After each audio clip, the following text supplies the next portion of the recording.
안녕하세요. 길성의 법무사입니다. 개인 파산을 신청하는 이유는 단순히 파산 선고만을 받으려는 것이 아닙니다. 개인 파산을 신청하는 목적은 법원으로부터 면책을 받아 모든 채무의 짐에서 벗어나기 위한 것입니다. 개인 파산 제도는 개인 회생과 달리 채무자의 재산을 단번에 정리하고 더 이상의 변제금 없이 바로 면책을 해주는 제도이므로 재산과 소득이 적은 채무자라면 개인 회생보다는 개인 파산을 신청하시는 것이 유리합니다. 그러나 재산과 소득이 적다고 법원이 무조건 면책을 해주는 것은 아닙니다. 법원은 개인 파산 신청인이 제도를 남용한다고 판단되는 경우에는 면책을 불허하고 있습니다. 오늘은 주로 실무에서 많이 문제되는 개인 파산에서 면책을 받기 어려운 4가지 경우에 대해 말씀드리도록 하겠습니다. 첫 번째는 명의를 변경한 경우입니다. 법원은 부동산이나 자동차의 명의를 변경하는 것은 물론이고 전세계약, 보험계약의 명의를 변경하는 것도 재산은닉에 해당하는 것으로 보고 있습니다. 다만 자동차가 연식이 오래되어 가치가 별로 나가지 않거나 전세보증금 또는 보험계약 환급금이 적은 경우에는 비록 재산은닉이라 하더라도 재량 면책을 받을 수 있습니다.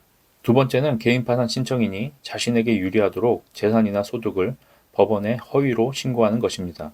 법원을 속인 것이 들통나면 면책을 받지 못하는 것은 당연하고 서류를 위조하여 제출한 경우에는 형사처벌까지 받을 수 있습니다. 세 번째는 법원에서 자료를 요구하거나 설명을 요청하는데도 이를 무시하고 제대로 하지 않는 경우입니다. 이걸 법에서는 설명 의무 위반이라고 하는데 실무에서 가장 많이 불허가 되는 사유 중에 하나입니다. 실제로는 자료를 제출할 수 있는 방법을 찾지 못해 제출하지 못하는 경우도 있으나 신청인 본인의 거짓말이 들통날까 두려워 제출하지 못하는 경우도 있습니다. 그러나 무조건 법원의 요청을 무시한다면 면책 불허가를 피할 길이 없습니다. 어떻게든 법원을 설득하고 부족한 자료라도 적극적으로 제출하려는 노력을 포기해서는 안 됩니다. 네 번째는 도박이나 낭비로 빚을 지게 된 경우입니다. 쉽게 말해서 인터넷 도박이나 스포츠 토토 또는 주식이나 비트코인으로 재산을 날리거나 빚진 경우에는 면책을 받기 어렵습니다. 그래서 주식이나 도박으로 빚을 진 사람들은 처음부터 개인 파산을 엄두도 못 내는 분들이 많습니다.